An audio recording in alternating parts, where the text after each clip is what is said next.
Tonight on The Probe, businesses are seriously bleeding to death. Well, that's not my personal opinion. It's actually the verdict of the Ghana Union of Traders, the umbrella body that regulates the activities of traders and trades in Ghana. The group, in a statement tonight, is calling the attention of the government of Ghana to the fact that the depreciation of the CEDI against major trading currencies around the world is getting out of hand. Government, on countless occasions, as we've heard, has blamed Ghana's economic downturn on external factors such as the COVID-19 pandemic and more recently the Russian-Ukrainian war. But tonight, the Ghanaian traders are of the view that this crisis period is the best time to bring to bear leadership skills. Stay with me as we explore the concerns of the business community in Ghana. The Probe, as always, as you will remember, is interactive, so feel free to be a part of this show. Feel free to contribute via all our social media platforms, YouTube, Facebook, Twitter, and also on WhatsApp. As always, The Probe is also live on the JoyNews channel, DSTV channel 421 and GoTV channel 144, Joy 99.7 FM for our radio audience, and over 30 affiliates across Ghana's 16 regions. MyJoyOnline.com as well, Spotify and other social media platforms. Stay with me as we unpack the matters. I am Blessed Sogah and you're welcome to The Probe.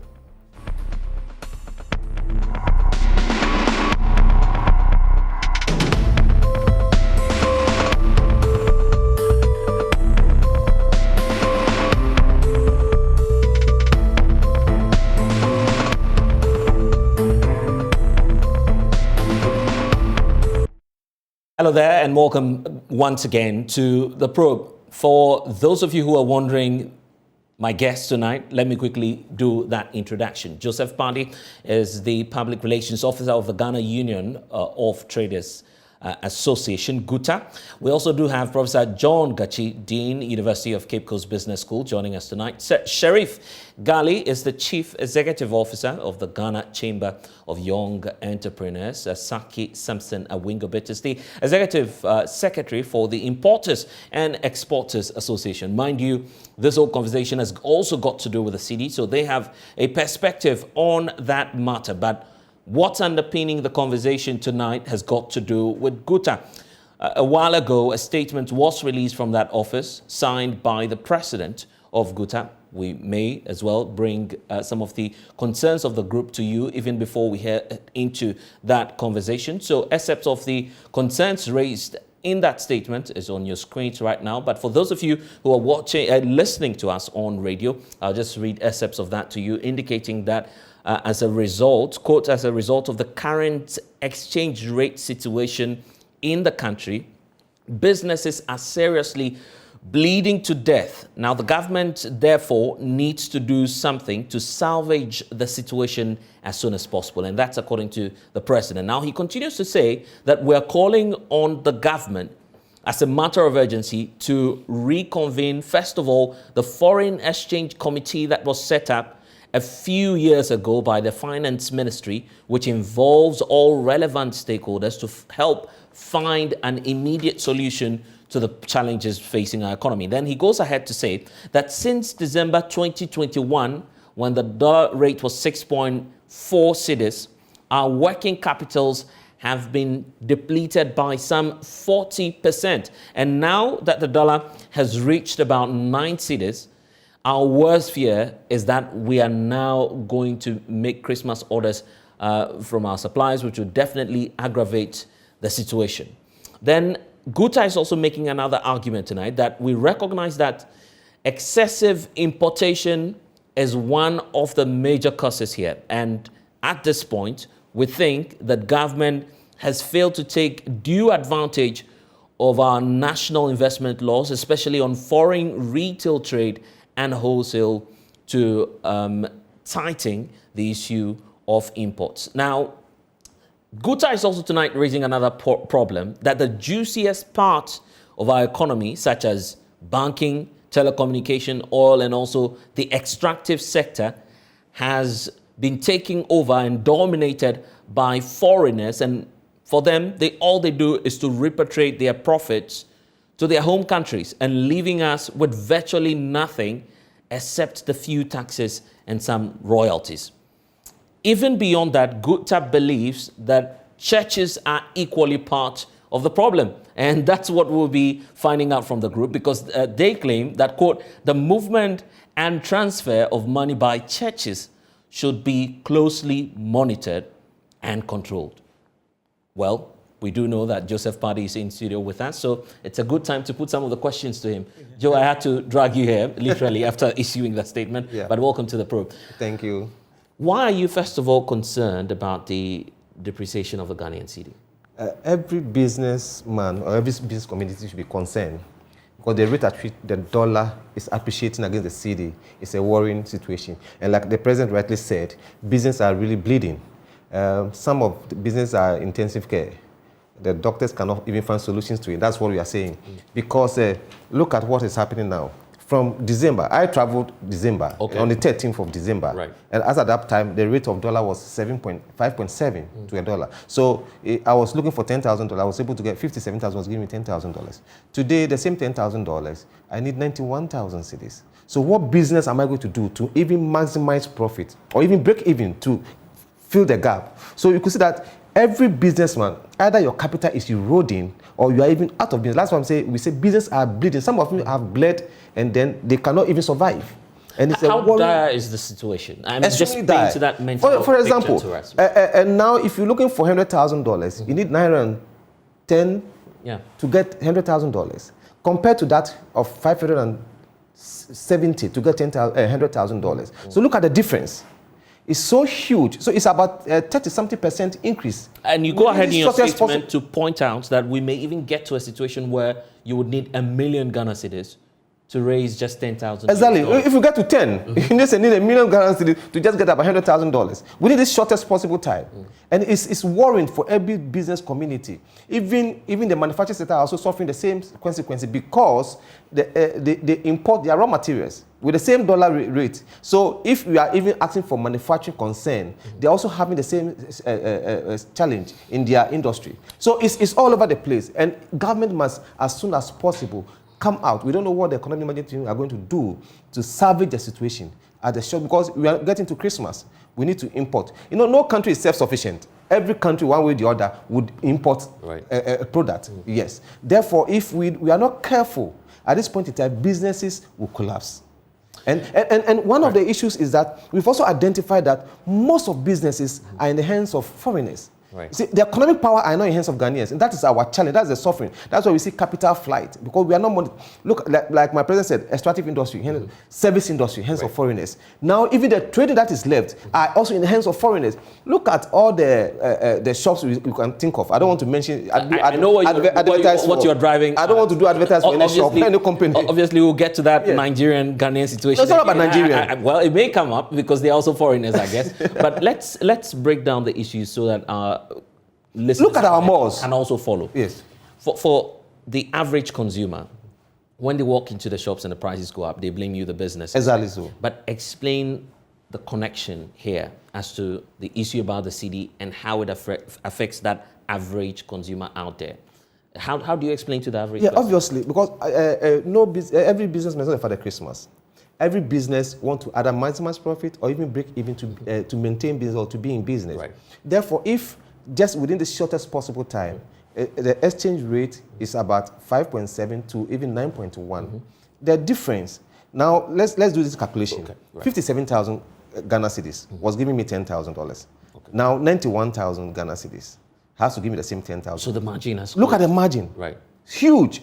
Over 26,000 difference. So what product are you going to sell to even make profit of 26,000 to top up? So either your $10,000 is going to reduce to about $6,000.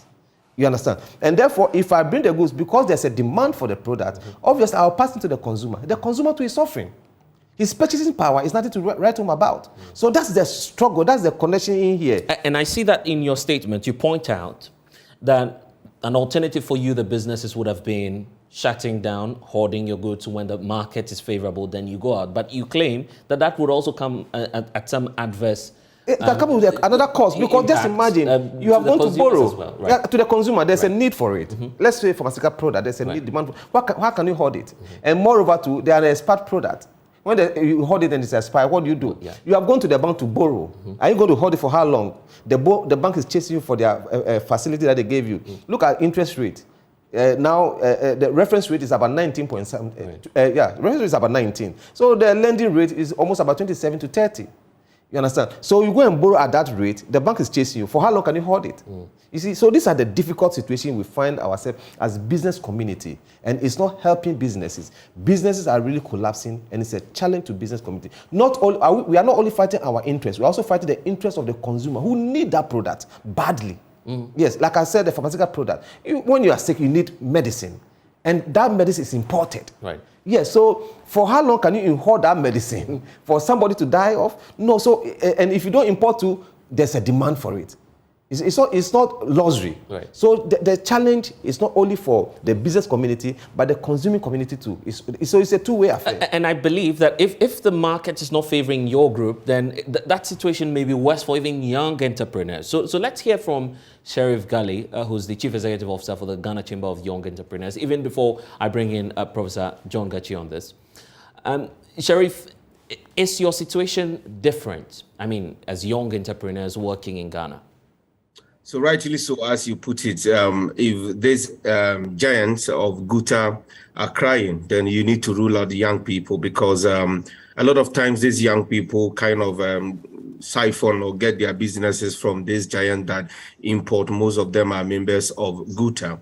So if they are facing a challenge with respect to the depreciation of our CEDI, whereby every point in time they import, they increase the prices. So these young people that rely on them to also kind of retail or sell and make profit, that is going to be a very serious issue for them. So I think at this particular moment, we would all need to rally behind one core, because it's something that we really need to look into. And I can tell you that now a lot of the young entrepreneurs are those that are championing the e-commerce sector, and those that are buying more of things like doing what we call drop shipping. Right. So they buy from, China, they buy this small goods like chargers and all those phone accessories to come and sell. And these people come to tell you that it's not easy to buy anymore. I used to import a lot of chargers and things, because we don't make chargers in Ghana. We don't make phone batteries in Ghana. We don't make earphones in Ghana. So we import and we sell. We have market for them. But they come to tell you that it is becoming a problem, because the cedi to the dollar is something that they can afford. And you don't want these young people to keep on bringing things and increasing. Like you said earlier on, people walk in and they give the blame to business. They don't look at what is happening. When you are selling a product at, let's say, 10 cedis, and maybe in the next two days is like 15 cedis, the customer say, hey, you are cheating us. But they don't know what is happening. So I think that one of the things we need to work on as a private sector is to rally behind one core. Let us kind of take away the hypocrisy. I am saying this with all due respect, because there are instances, groups think that no, let's allow the dollar to be like this.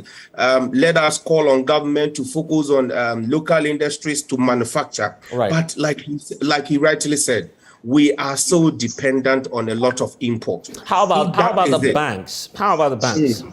So for the banks, I wouldn't say that the banks are not very supportive, but at this material moment, especially when we have the policy rate very high, if businesses don't even want to listen to go and borrow or to go and get any support from these banks, because that is mostly where we rely on to support our businesses. But now quotations and charges are very high, so businesses don't even go. And like he rightly mentioned, this December a lot of import is going to happen. We want to sell, but the dollar is high. The dollar to the cedi is something that we can write home about. So what can we do? So for the traditional banks, honestly, especially on the side of the young entrepreneurs, it's not helping at all, because as at now, only 5% of young entrepreneurs in Ghana can get a loan from traditional financing systems like the banks. So honestly, for the banks, I wouldn't want to talk about the banks at this material moment. Quite a difficult time for you as businesses. Let's bring in Professor John Gachi now. Perhaps he would help us with the science and what's happening to the Ghana cedi. But 19.4% is, as of July, is where we're pegging the rate of depreciation. But what's really accounting for this? I can hear you.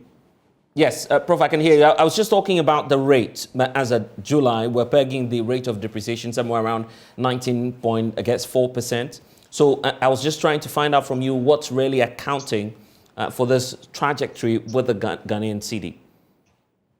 I think it's basically we are not producing more dollars through the various avenues like export, etc. And our reserve have depreciated significantly and is not accommodating any pressure.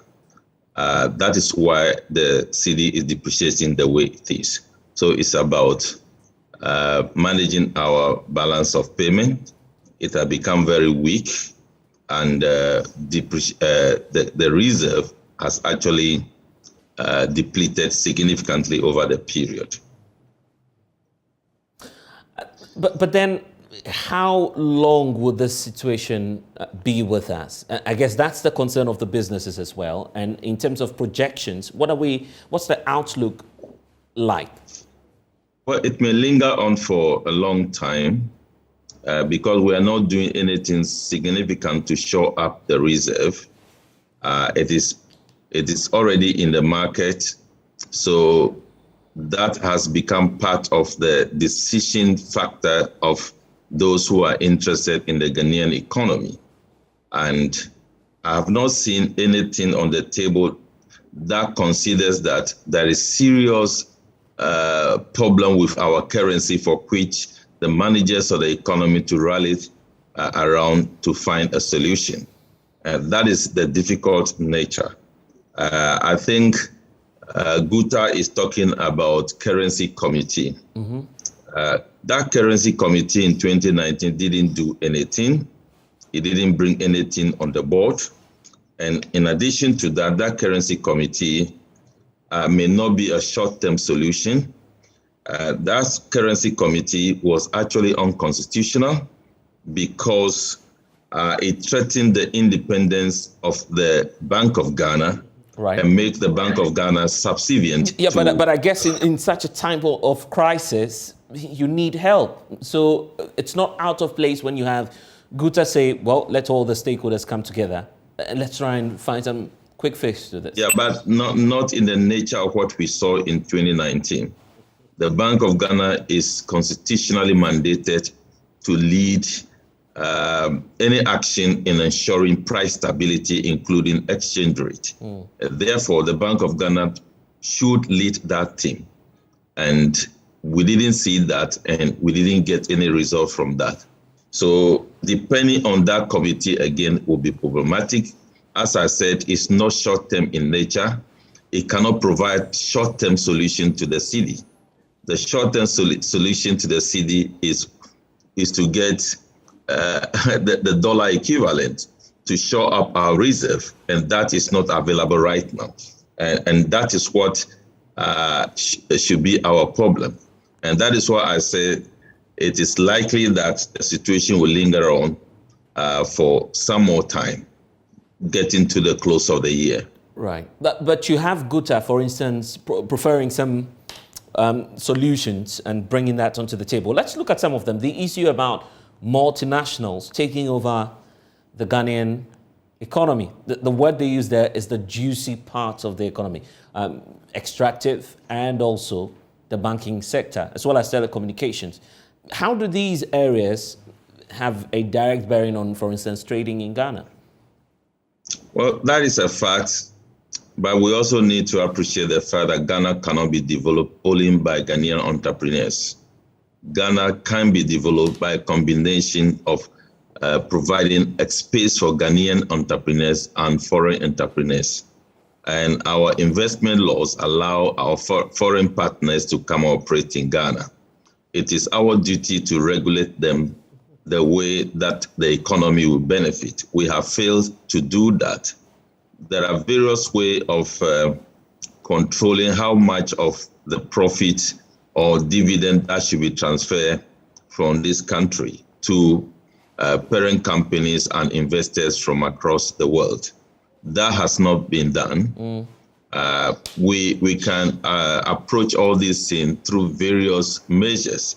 And we as a people have failed to do that. So that is a failure of our leaders to do that. Then again, if you are talking about the foreigners holding everything, it is not Ghanaian people nor GUTA members who develop an investment law and create it more incentivizing to foreigners more than Ghanaians to participate in those spaces. Those spaces can be occupied by Ghanaian entrepreneurs, but the Ghanaian entrepreneurs don't get the same leverage of incentives as given to foreigners. And again, it's about leadership. So if GUTA talks about leadership, yes, they are right. But we should just bear in mind that Ghanaians alone cannot develop Ghana. Foreigners have a role to play. Interesting points you're raising there. Let me put that right to Joseph, who's here with us in studio. So you had some of the points. The issue about the legal remit and how the law is challenging some of the issues you're calling for. It's true. No country is self-sufficient, and you are not independent. You will always depend on certain countries for. So we appreciate that we need foreigners to develop the country. We need some group of, but like he rightly said, the regulation frame, the framework of regulation is not there. The foreigners come into this country and then you see them, most of them are not regulated. And then capital flight, we even made a proposal that if you come to a country and you make profit on your business and your profit, instead of you to fly all away, there must be some retention to reinvest into your business. You expand it, you give more employment. But what do we see? Like my president said, people are even flying church's money outside the country through a car tie, once upon a time. So who regulates all these activities? These foreigners, now the trading aspect that is left for Ghanaians too, even the retail aspect that is left for Ghanaians, you see foreigners in there. Look at all the malls you find in the country. They all belong to foreigners. So at the end of it all, they fly the capital. So what are the deliberate policy of government to empower the Ghanaian locally, empower the Ghanaian economically? So when West come to West, I'm not going to fly my money out of the country. It's all so the foreigners put pressure on our foreign exchange. Because almost every day they are chasing the fewer foreign exchange, and they are flying it away. Even before we get into the issue of the churches, because I would want you to expatiate on that point, just containing your statement, deal with the issue of the Nigerian traders, because you've raised that concern on countless occasions. At some point, there was an MOU between GUTA, the Ministry of Trade, and the Nigerian counterparts. Yes. Have all these issues been resolved, or is it still coming up? And part of the reasons why you're coming up it's now? Coming up. But our issue is not with Nigerian traders. Our issue is with foreigners. We say any foreigner in the retail sector, where government has come out with a regulation by GIPC law that at a foreigner, you have to do A, B, C, D before you go. But before we could say Jack, almost all the foreigners, including Nigerians, are in the retail sector where they are not supposed to be there. So it's an institutional failure. Somebody is supposed to regulate those activities, but they've let it. Some of them come in the name of manufacturing concern. Before we could say Jack, they are doing trading. Come to Mokala, people have gone to GIPC certificate to do manufacturing, but now they are also doing trading. At the end of it all, they are flying our monies away. Let's talk about China as well, because you mentioned that in your statement, the fact that there appears to be a trend of dumping. You're saying that you account for just about 14% of the rate of importation into the country. But then you go ahead to say the influx of Chinese products, I don't know if I'm getting the context right, is also creating some problems. The perception out there seems like Ghanaian products are expensive. Ghanaians, because we also go and buy from China. So that if the person brings it from China, which is going to be cheaper out of that of the Ghanaian. But the product they bring into the country, they are of inferior product. Because I, as a Ghanaian, will not bring inferior product to my members, to my people. So they produce, you know what they do now? They produce their products out there and they give it to their students, go and sell on commission. So, oh really? Oh yeah, they come and sell on commission. They don't pay any dime. But I have to change the hard currency, go and import, come to the port, pay the duty before I do my selling. But he has an advantage. He goes there, they give you the goods, come and sell, and we give you commission. And even at that point in time, they go to their bank to borrow at the rate of 3%, 5%. I go to my bank, maybe I have got a contract, I go to my bank, just go to and borrow $1 million. You know how much rate they're going to give me? Over 27%. So I cannot even match it. So day one, we are not even. He has an advantage over me. Maybe he's also importing the same product at the rate of 3%. I'm importing the same product at the rate of 27% because obviously I'll fall on my bankers to give me some soft facility to do that importation. So if I'm going to borrow at 27 and somebody is borrowing at a rate of 3%, which goods will be cheaper? Obviously, right. That goods will be cheaper. So that is why we're saying it must be regulated. The retail sector must be regulated by our regulators so that we know those who are not supposed to be there. So that those who are flying the capital away, are flying the monies away, we can hold on to it because they are putting pressure on our foreign exchange. A Ghanaian businessman will never go and looking for foreign exchange until he wants to travel. Right. He put the money into the bank. Maybe when he wants to travel, he tells his bankers, "Oh, can I get some lazy foreign exchange?" But these foreigners, every day they are changing the money into foreign exchange and they are flying it away. So it's putting so much pressure on our foreign. So it's part of the challenges we find ourselves now. Today, Sunday, a lot of pastors are watching us right now, but you mentioned them in your statement as well. Why are you having problems even with our churches? How do they affect business? No, we are talking about foreign churches. We are talking about churches in general, foreign churches. Those who are here, like I said earlier, once upon a time, we heard about a church who was flying money away, not through the right channel, but through a car tie. The revelation came out there. I don't want to mention that church's name, but it's there. So we are saying that now we can see most of these foreign churches trooping into the country. Who is regulating their activities? So they get the money, they fly it away. They get the money, they fly. So these are some of the things we are asking for. We are not against. I'm a pastor myself. We are not against. We are not against the churches making, but they must do the right thing. Why do you want to fly? Because you must pay some taxes on it. If you want to fly the money away, there must be some taxes on it. So Ghana government also benefits from that. So why do you want to hoard it and smuggle it out of the country? So we are saying that government and institutions has failed us as a nation. And that is why once upon a time, the president came to this country and said our challenge is an institutional failure. And to date, we've not solved that problem. The institutions are keeping on failing us. GIPC will sit down there, give certificate to someone to go and do manufacturing, and is doing trading. Is it not failed? But we've heard from organized groups within the Christendom indicating their displeasure at any attempt by successive governments to impose any form of taxation on them. So it could be a challenge if you are asking that the activities of churches be regulated. Yes, if we are saying government should not impose taxes on them, so do the right thing. Why do you want to smuggle the money out of the country? That's the difficulty. What evidence do you have as GUTA to prove that some of the churches... Didn't you hear that all over the country?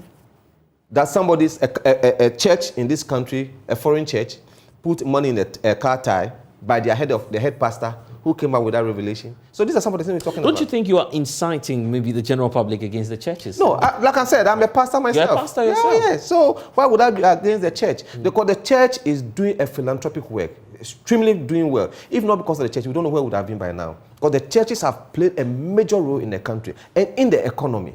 But then we are saying it must be regulated. I don't know if you want to put out the name. Must be regulated. I don't know if you want to put out the name of your church or not, but are you then saying, for instance, your church could be culpable in this? No, I know we don't do that. Yeah, we are so disciplined. Oh, your church is a good one. Yeah, you see, that's what, so right. We're talking about. So that's what someone else do. Another church. No, we are talking about the foreign churches who regulate their activities. Yes, a Ghanaian church, what does it want to fly the money away from? We want to use the money to build schools. Haven't you heard of schools that churches have built? Haven't you heard about Central University? Haven't you heard about Methodist University? That when we get the money, this is what we use them for. Haven't you heard about Central University, Central Gospel Church given to the Cardio Center and the Kolebu Black? That's what we're thinking about. So who regulate these foreign churches, their activities? That is what we're talking about. Interesting points. The president came out with that issue because of what happened some time ago. Where we had a pastor coming out to say that he has been taxed to bring all the monies they receive from Ghana to Nigeria through a car tie. Yes. Interesting. Sheriff, let me bring you... So GUTA is not against churches necessarily. Yeah. Let me hear from Sheriff as well.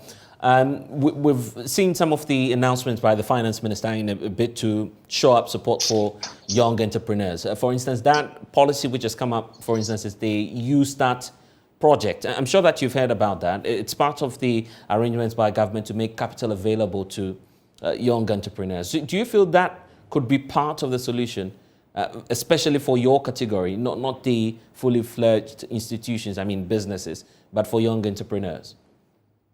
Well, that could be a solution because one of the key challenge that young entrepreneurs face in Ghana is access to finance. So if the government is coming out with a vehicle that seeks to get some financial support for these young people, it's going to solve a lot of issues that we face in Ghana, especially as young people are concerned. However, the question is that when? And how is it going to be as we are facing challenges? Because we were told that the U-Start will be launched in March.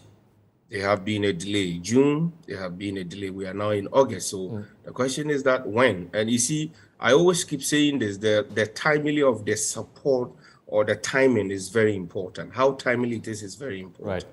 If you bring in a support that at the end of the day, these young people have maybe struggle, they feel they fold up their businesses, then the question is that what use is that support? Because you identify a challenge, and that challenge is that the young people are struggling after COVID-19 and so many other things. They are struggling to be able to sustain their businesses. You know that at this particular time, if you're able to bring this support, it will support them be able to regrow or to be able to scale up. And here is the case we keep telling them, giving them lip services. Oh, we U-Start is coming in June. June is past. March is past. The problem is that the people are folding up because they need this support. And I tell you what, a lot of young people, even just this evening, I had email from so many young people asking, we've heard that U-Start is happening in the district level. People are registering secretly. And I'm like, I'm not aware. I'm part of the deliberations and the engagement on U-Start. I don't even know. So what's happening? So that is it. It would have been a very good, I use the word would have been because I haven't seen anything and I don't see the future, and the young people are folding up their businesses now every day in and day out. So yes, that is it for me. I wouldn't say I don't have hope in it. I do have hope, but I'm yet to see what comes out of it. From your own initiative as the Ghana Chamber of Youth Entrepreneurs, what are you planning to do in the wake of the crisis that is facing all of us? At least government is telling us that this is not solely their fault. Part of the problem has got to do with the external factors, COVID-19 and the Russian-Ukraine war. So what do you intend to do? So for us as a Chamber of Young Entrepreneurs, like I said, we identify three things that are the main challenges of these young people: access to finance and the capacity to be able to run sustainable businesses. And we are looking at the best way we can be able to support these young people. So first of all, with the issues of access to finance, we are working with our members, and we've been able to put together a fund called the Young Entrepreneurs and Startup Support Fund. It is it's a kind of a peer-to-peer fund that will be able to raise money from these young people to support themselves, because at the end of the day, a young person who needs 10,000 maybe have 5,000 sitting there. What he needs to be able to support his business is 10,000, but he doesn't know where to go with his 5,000. There's another young person who needs only 2,000 to be able to do a contract or 1 or 2 engagement and make back profit within a shorter possible time and can pay back. So we are bringing these people together, and then we are growing this fund, and we don't want to rely so much on government. We just want to be innovative as young people and support ourselves and our businesses to grow. So the fund is working, and we've been supporting young people from it, and we are hoping to see how it can grow. Right. But aside that, we are also building the capacity of these young people so that they can be able to build resilient businesses, because we are not in good times. We all understand, and you would need to be innovative. You would need to move from, maybe if you were doing brick and mortar businesses, how do I move to a business that will adopt tech to be able to still deliver, and then you would not be so much affected, or that will reduce cost in production and so many other things. So this is basically what we are doing internally to support the young people. But like you know, we cannot always do this without government. We also need government to stay to their promise and then keep to what they say that they are going to do for these young people. Capital may not readily be available, but if there's something critical that you need or want government to provide to you as young entrepreneurs, aside specifically capital, what will that factor be?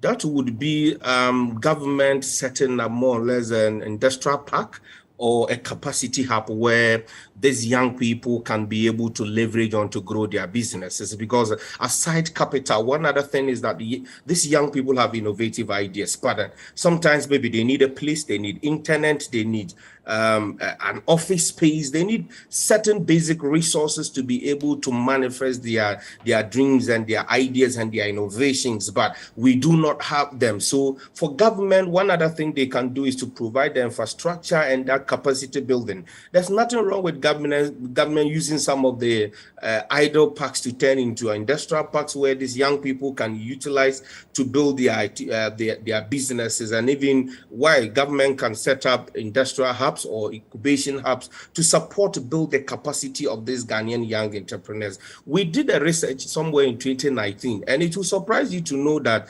60% of the problem or the challenge that makes a lot of young people fail in their business is capacity. The capacity of the person running the business and the business itself. So not necessarily the money factor. Not necessarily the money. Right. Yeah, that's the reality. Not necessarily the money, but the capacity to be able to run the business and the capacity of the business itself to be able to grow, scale up, and employ. So if this is it, why don't government also invest in some of this low-hanging fruit?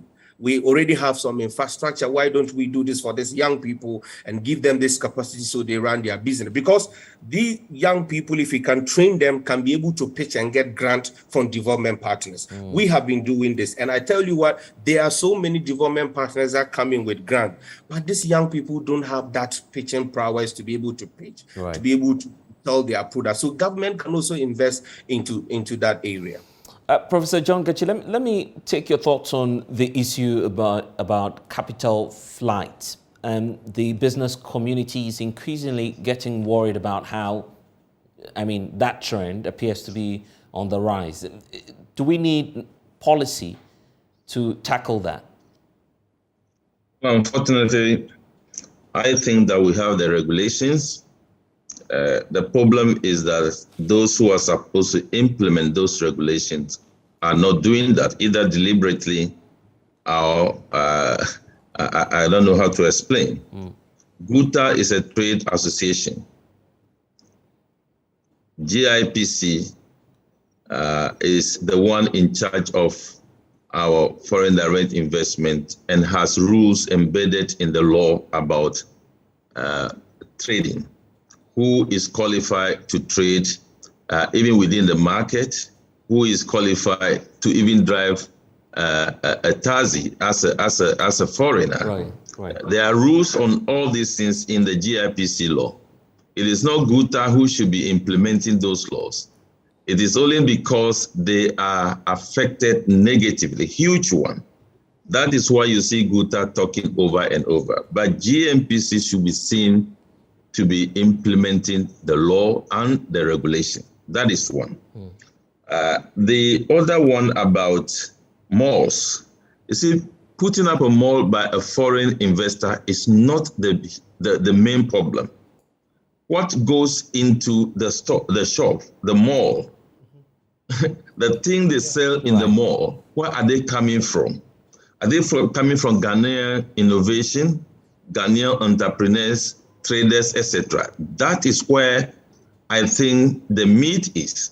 So if you put up a huge mall and 95% of the items in the mall are imported from China, from the UK, and even if they want to operate within the African market, is brought from neighboring countries. So those are the issues we need to be tackling. But mere establishment of a mall by a foreigner should not negatively agitate us. We should be interested in what percentage of Ghanaian goods find themselves in those malls and what percentage of employees from the lowest level to the highest level are Ghanaians. So that is my contribution to that. Then again about the churches. While we support GUTA because 9 cedis to $1 is eroding capital very fast and taking them out of business. And also because most of Ghanaian produce, the raw materials nowadays are being imported. Ghanaian produce are actually very expensive, and they are outcompeted by the foreign one. These are twin issues we should be dealing with. Why should I buy made in Ghana rice, which is either the same price or just a little bit below the imported one? Definitely, people will consume the imported one. Right. So we need to talk about the cost of production of Ghanaian goods that we want it to be patronized. The case about the churches, I think the gentleman in the studio is not fair to foreign churches. Oh, really? Foreign churches, yes, foreign churches are businesses. Right. They could be registered as a limited liability or by shares, or as a guarantee company. So they are bound to follow our rules. If foreign churches want to send money outside the country, there are acceptable rules, banking rules that they should follow. If they are not following, then we should know them and tackle them per the law.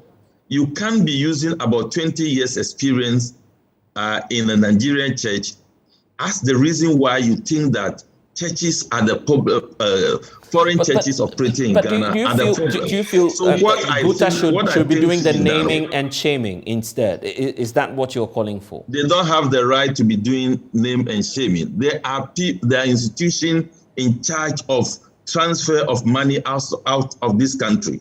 They should quickly conduct. You can see those even in their audited account where monies have been going. So you trace whether or not those money that have been sent outside have passed through the appropriate means. But while that issue is very important, it is unacceptable to use about 15 to 20 years occurrence in one foreign church to be the basis in 2022, for which we say they are causing problem for the city. I don't accept that. Right. Let me also bring this issue up, since we're talking about regulation. A couple of weeks back, we heard from the Vice President, who's a member of the economic management team, point out to us what may be accounting for our economic downturn. Part of the problem he lays squarely at the doorstep of COVID-19 and then the Russian-Ukrainian war. But he also pointed out to the banking sector cleanup. The banking sector obviously is one of the most reliable places for businesses and entrepreneurs to access funding. Could the banking sector cleanup be a reason for which we're experiencing some of the, a surge in the lending rates, for instance? Well, what I know is that the way economy is managed will determine what lending rate, etc., will be. So it's basically about economic management. There are things that happen in the banking sector that are self-inflicted, unacceptable, and will live with us with the pains. That we can discuss another time. We cannot shift this blame to banking sector cleanup. It is all about economic management. Right.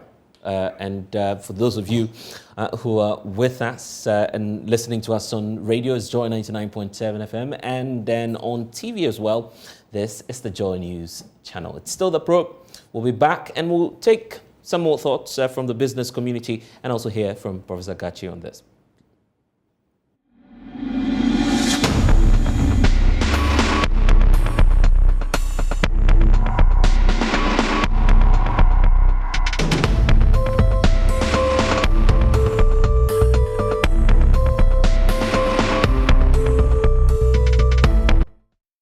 And you're welcome back to the probe. For those of you listening on radio, this is Joy 99.7 FM, and it's also live on over 30 affiliates across the country. And for TV, this is the JoyNews channel, DSTV channel 421 and GoTV channel 144. We're still assessing the concerns of the business community in Ghana. GUTA a while ago issued a statement raising concerns about the depreciation of the Ghanaian CEDI. My guest for tonight, Joseph Paddy, PRO for the Ghana Union of Traders Association. We also have Sheriff Gali, who's the CEO for the Chamber of Young Entrepreneurs. And we also do have Professor John Gachi, who's the Dean, University of Cape Coast Business School. Earlier, we indicated that the Importers and Exporters Association had also wanted to make an input into this, but unfortunately, we're unable to get through to Samson Asakia Wingobit, who is the Executive Secretary for the group. He earlier on agreed to join the conversation. If we do have him before the show ends, we'll definitely get their perspectives to this. But let's look at the way forward. And I would like to start off with you, Joseph. Yes. What are we to see in the coming days now that you've laid out your concerns? And you pointed out that you're drawing the attention of government to all of these issues that are coming up. So what are we to expect from GUTA? Yeah, exactly so, because the exacerbated tension that is coming from the trading community is huge, it's high. Because people are calling for serious demonstration against government. Oh, really? Oh, yes. Because your members want to hit the street? Exactly so, because where they've gotten to the brink of their life that they believe that if nothing is done about their businesses, either their businesses are going to collapse perpetuity, or what, they don't know their position now. So they are calling for serious demonstration. But as executives and as members, we want to engage government and want to appreciate government. What is the challenge? Government should let us know what is the problem, what are the difficulties they are facing, so that then we can identify with them what input can we also make into those products. Because how many Dangotes are we raising in Ghana? You see, let me summarize the situation we find ourselves today in one sentence. We have lost the economic power. The economic power of this country are in the hands of foreigners, period. And that's the difficulty and the challenge. What is government doing deliberately to raise the Dangotes of Ghana, to raise the business community, so that at this West, Ghanaians can support the economy?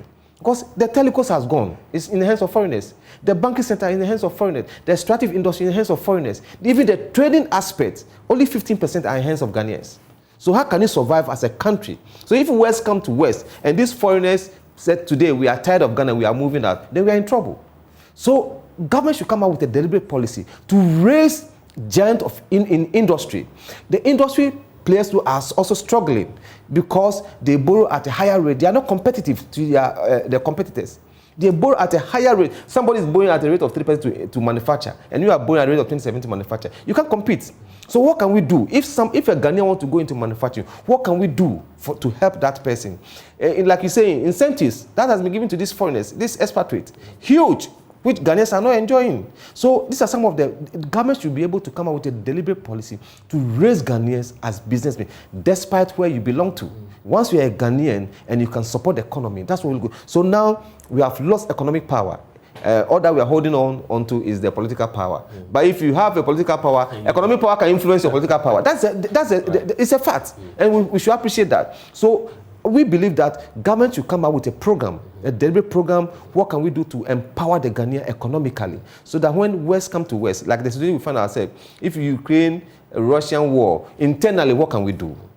Because we have empowered our people, they can support the economy. So these are the difficulty situation we find ourselves. And like Prof said, we're not against foreign churches. Okay. We're saying some foreign churches that are not doing the right thing. Give me one foreign church that has even put up a school in this country. They haven't? I don't know yet. Maybe you know. How about the missionary ones? Yes. So that's what we are saying. Right. Some foreign churches that are not doing the right thing, government should look into that. So we are not against, like I told you earlier, I'm a pastor myself. So we are not against any foreigner who is. Well, we also have our branches out there. And I can see that Professor Gachi is obviously reacting to that. Prof, you want to make a quick comment on that? We said some.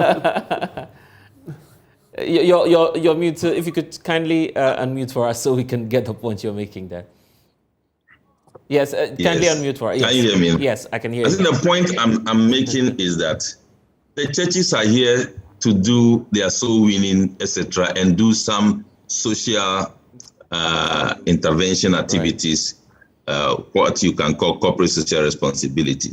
But if you are using Ghanaian churches like Central Gospel Church that has a university, Pentecost that has a university, I think you don't use that to measure the foreign churches. What we are talking about is that there is an allegation they are flowing money out of this jurisdiction against the laid down rules.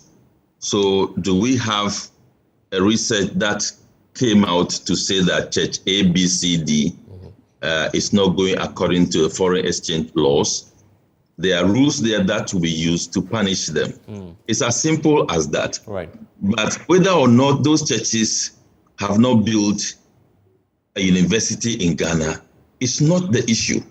So I think we should handle this matter the way it ought to be handled. Yeah. And I'm sure we need to dedicate some more time to this. As we wrap up, let me start off with you, since you're making that point, Prof, to take your final thoughts and the way forward as to what we need to pay attention to redress all of these concerns. Well, some of the issues need concrete facts, and that is what we should do. But I must indicate in summary that the concern of GUTA is a serious one that we all need to support, call on government to take the issue of depreciation seriously, because it's not only affecting GUTA members, it's affecting individuals, it's affecting government itself. There are a lot of things government is not able to do now because of the twin factors relating to depreciation and inflation. And for that matter, interest rate surging. So it's a matter that government should take seriously. We shouldn't even wait for GUTA before we call on government to do this. It's something when the government is actually watching the economy, watching the risk out of this depreciation flowing into manufacturing industry and all sectors of the economy. We shouldn't expect wait for GUTA before government will be awakened. All right. So managers of the economy should demonstrate that they know the risk associated with some of this development. And my point regarding the role of foreigners in the economy is still standing. My comment on the fact that you need to groom domestic entrepreneurs to contribute what they ought to contribute. The domestic entrepreneurs are also entrepreneurs. If foreign entrepreneurs deserve some incentives, that incentive should be extended to the domestic one. Like the gentleman in the GUTA rep at the studio is saying. He has noted that Ghanaian businesses, whether they are churches or not, will always have something extra to leave as a mark of their engagement in business in Ghana. That is more reason why if the foreigners get 2, the domestic one should also be getting the 2 or 2.5. So parity, I guess. That's the point you're making. Prof, thank you. Sheriff, your final words on this? Yeah, so thank you again. Just a quick one, talking about deliberate policies. The ecosystem, the innovation ecosystem is currently working on a bill with the Ministry of Communication called the Ghana Startup Bill. We think that's one of the ways the government can use as a framework to support the creation and sustainability of startups in Ghana. Other African countries are adopting it, and we hope it's something that the country can also adopt. So just to let the stakeholders also be aware of it. But then to conclude, I think one thing I would say is that let us all rally behind, most especially calls like this from GUTA. A lot of times trade associations are having our different kind of target. But why can't we come together, support GUTA? Let us all have this call and let government really come to think with us and come to sit with us and find a way out instead of others fighting against that call, saying that no, we need that the government should support local industries. But the local industries at the end of the day also need some of this import. If your currency is depreciating, how then will you be able to sustain? So let's come together and support calls like this. And so I guess your chamber is willing to support GUTA on that cause. Oh, yes, 100%. Anyway, indeed. And let me give the final word to you, Joe. Yes. Like we said, we rightly said from the beginning, we appreciate the difficulty government finds itself, the external challenges that it finds itself. But internally, what can we do to support ourselves? So we want to sit down with government because, like I said, the aggression at which our members are coming against us is huge, is high, and something needs to be done as soon as possible. And we know my president was predicting that if we are not careful, we'll hit the 10. Yes. That's your greatest fear. That's a fear. And we are, like I'm saying, we are entering into Christmas. Yes, which we need some imported goods because we are not self-sufficient. Whatever we do, even America, the superpower, even imports. So I'm happy today. Nobody have said that Ghanaians import too much because if the demand is not there, there's no way we're going to import into the country. So it's a wake-up call to government. We are saying that yes, we've had an opportunity to talk to government, so we are also raising this concern.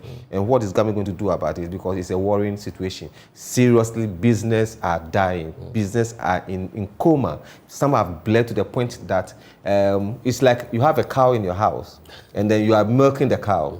You've milked the cow so much so that now when you even press the breast, there's nothing. It's blood that is coming. Very soon the cow will die off. So businesses are collapsing. Right. Because it's difficult to even raise even $10,000 in the country. I'm grateful. Yes. And that's Joseph Paddy, spokesperson for the Ghana Union of Traders Association. Also earlier you heard from Professor John Gachi, Dean, University of Cape Coast Business School, and also Sheriff Gali is CEO for the Young Entrepreneurs Chamber. My name is Blessed Sogah, and this has been The Probe on the JoyNews channel, DSTV channel 421, and also on Joy 99.7 FM across 30 affiliates in Ghana and myjoyonline.com. But it's a wrap for both TV and radio, but we need to do that quick reminder that for those of you who are listening to us on Joy 99.7 FM, A Walk with Jesus is next.